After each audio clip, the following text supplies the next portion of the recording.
This is all you need to know for changing the subject of a formula for iGCSE maths. Okay, so if you want to make x the subject of any formula, you want x on its own, right? So in this case, we have y equals 3 plus x.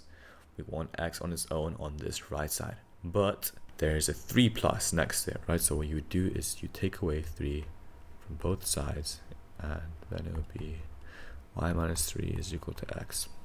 And that's it. For this one though, make y the subject of x equal to minus y plus 12. What you want to do is make y on its own, right? Making sure that it's positive as well. First is add y to both sides.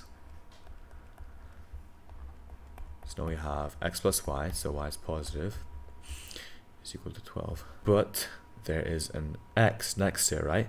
So if you take away an x from both sides, you'd remove this x here, and you would get y is equal to 12 minus x. Alright, so we have here express x in terms of y.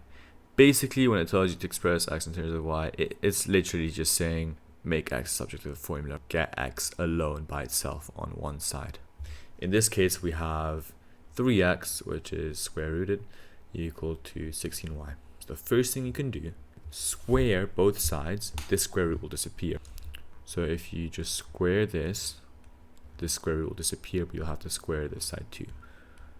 Yep, so once you do that, you'll end up getting 3x is equal to 16 squared is 256, and y squared is just y squared.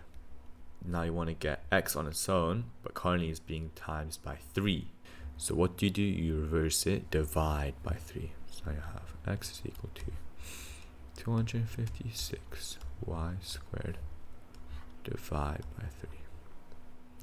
In this case, we have expressed y in terms of x. So again, we want to have y being the subject of the formula, so y on its own. But currently we have 12 is equal to 2xy minus 3y divided by 4.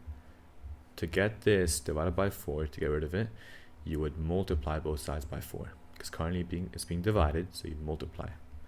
So 12 times 4 is 48. And then this would just disappear. Now, as you can see, it might get a bit tricky here because, well, this y is getting times by this 2x, and this y is getting times by this negative 3. So what you would do is factor out the y, right? We have a video on factorizing if you want to go check that out. But how that would work is you factor it outside the brackets, and inside the brackets you can put 2x, because in this case, if you have y times 2x, it would be the same thing as 2xy. And what times y would equal to minus 3y? Well, that's easily just minus 3. Because y times minus 3 is minus 3y. And of course, that would be equal to 48. And now what you would do is divide both sides by 2x minus 3. 48 over 2x minus 3 is equal to y. Alright, so in this case we have make x the subject of 18y is equal to 3x plus 9. So again, we want x on its own. So first what we do is we'd see here 3x plus 9. So we have a 9 being added to this 3x. So we'd get rid of that first. So minus 9 on both sides. And now we have a 18y minus 9 is equal to 3x. We have this x being times by 3, x being multiplied by 3. So what you'd want to do is get rid of that 3. If it's being multiplied by 3, you want to divide by 3. So again, you divide this side by 3, and you do the same for this side. So we have 18y minus 9 divided by 3 is equal to x. As for this one, we have make y the subject of this equation. So we have this 4xy. This one is really easy. All you need to do is just first expand. So we have 2x plus 16 minus 54 equal to 4xy. And now you would simplify this. So now you'd have 2x minus 38 is equal to 4xy. Now we're making y the subject, so we want y alone on this end. But currently the y is being times by 4x. So what do? You divide both sides by 4x.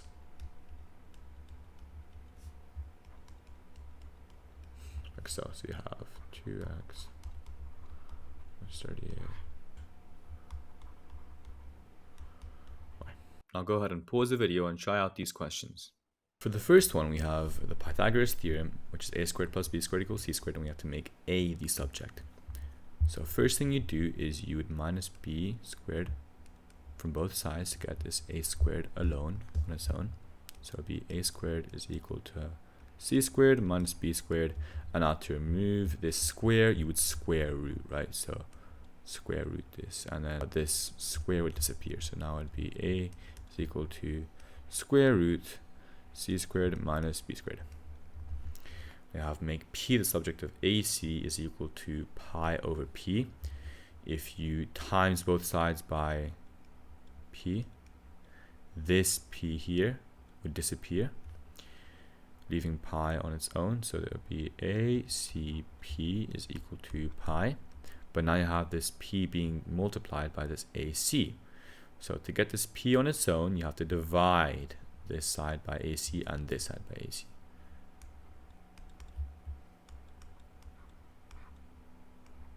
When you divide this side by AC, the AC cancels out. So now p is on its own. Make m the subject of the formula. E is equal to mgh plus a quarter mv squared. It might seem a bit difficult, but you have to realize that there is a common factor of m here, and you can actually factorize it out like so.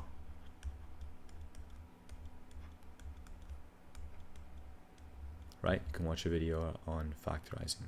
It's equal to e, and to get this m on its own, you have to divide both sides by what the m is being multiplied by, which is this. So e divided by gh plus a quarter v squared is equal to m.